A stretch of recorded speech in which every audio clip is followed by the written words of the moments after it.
Siapa contohnya? Yusuf alaihissalam. Siapa yang dorong Nabi Yusuf masuk sumur? Saudaranya. Masa si Ustaz, itu kan paman saya, saudara bapak saya. Siapa Abu Lahab? Pamannya Nabi. Masa dia mau jahat sama keluarga saya, Ustaz? Dia kan masih sepupu satu kali sama saya. Abu Sufyan itu sepupu satu kali. Jadi ketika kau terima informasi, jangan telan bulat-bulat. Itu yang orang wartawan bilang check and recheck. Bahasa agamanya tabayun. Karena belum tentu informasi yang kita terima benar. Panggilan jiwa. Kalau nggak, pengusaha merusak alam dilindungi pemerintah. Orang kaya merusak alam dilindungi pemerintah. Pejabat-pejabat punya perusahaan-perusahaan yang merusak alam dilindungi pemerintah, dilindungi aparat. Pulau dijual, pura-pura nggak tahu pemerintah. Negara apa ini?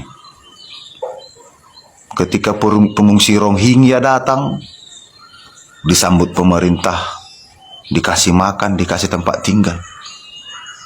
Ya, di Timur Tengah terjadi konflik, pemerintah sibuk kirim bantuan, bahkan memberikan lahan kerjasama.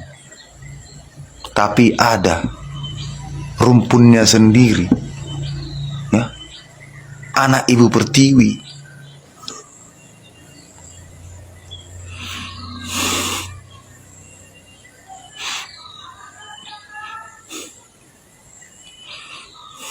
Rumpun kita sendiri, saudara-saudara kita sendiri, yang garis keturunannya, kalau kita tarik ke atas, nenek moyangnya pasti mengangkat senjata melawan penjajah. Dan nenek moyangnya ini bermimpi anak cucunya akan merdeka dan menikmati kekayaan alam Indonesia. Tapi akhirnya harus menangis di tanah yang pernah diperjuangkan nenek moyangnya. Bapak Prabowo, masyarakat di TNTN itu bukan separatis, bukan imigran gelap. Kenapa kalian perlakukan seperti itu? Kalau mereka bersalah, itu rakyatmu.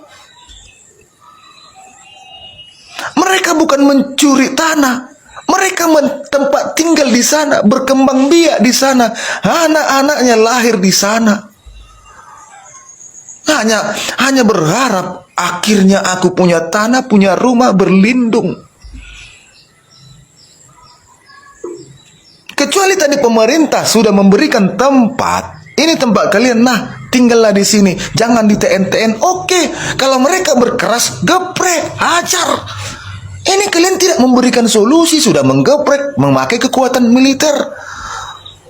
Panglima TNI, harusnya Panglima TNI melindungi rakyat.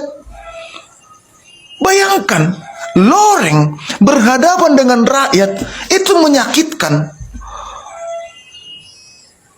Zaman perjuangan dulu, sebelum ada TNI, sebelum ada ABRI, bersatu loh.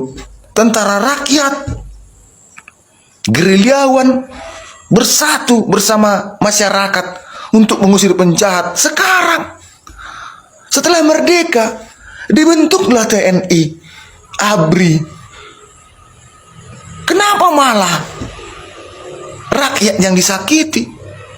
Cari solusinya Bapak Presiden. 15.000 itu manusia. Kenapa kalian lebih memikirkan gajah, lebih memikirkan monyet, lebih memikirkan harimau, lebih memikirkan tumbuhan, hewan-hewan di sana? Kenapa? 15.000 ini berkontribusi kepada negara. Mereka bayar pajak. 15.000 ini memilih, pasti ada yang memilih Bapak Prabowo. 15.000 ini pasti kalau ditanya apakah kau siap mati untuk mempertahankan Indonesia seandainya datang penjajah, siap. Cari solusinya. Siapkan dulu tempatnya, pindahkan. Berikan ganti rugi. Mereka ke sana bukan gratis merusak hutan, enggak. Mereka juga korban. Kalaupun ada yang nakal, yang jahat, tidak semua. Aku pernah di Riau, tahu permainannya. Kenapa seperti ini? Berikan keadilan. Kenapa ketika pagar laut pelakunya pengusaha, kakap, Taipan, kenapa dilindungi? Pagar laut itu 600 hektar dikuasai perorangan. Kenapa dilindungi? Koruptor-koruptor kenapa dilindungi? Kenapa tidak digeprek? Kenapa Bapak Prabowo, pemerintah tidak sekeras ini kepada para koruptor? Giliran kepada rakyat kalian sekeras ini, bahkan memakai tentara. Kemana lagi rakyat mengadu? Kemana lagi rakyat mengadu?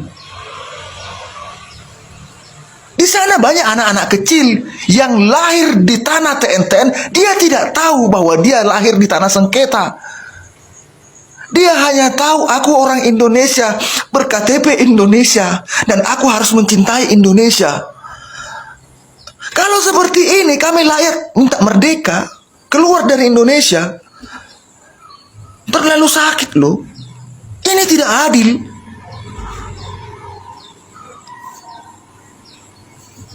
Ini tidak adil. Bapak Panglima TNI, ini tidak adil. Bayangkan, TNI dibentuk, yang membentuknya rakyat, supaya ada yang melindungi negara ini, supaya ada menjaga negara ini, supaya ada melindungi rakyat. Tapi tiba-tiba ketika rakyat menangis di tanahnya, lalu datang TNI, datang Polri, datang pemerintah, keluar. Wah. Lalu pemerintah 2 tahun lagi berpidato, presiden berpidato, Panglima TNI berpidato, Kapolri berpidato, untuk rakyat Indonesia tingkatkan jiwa nasionalismemu.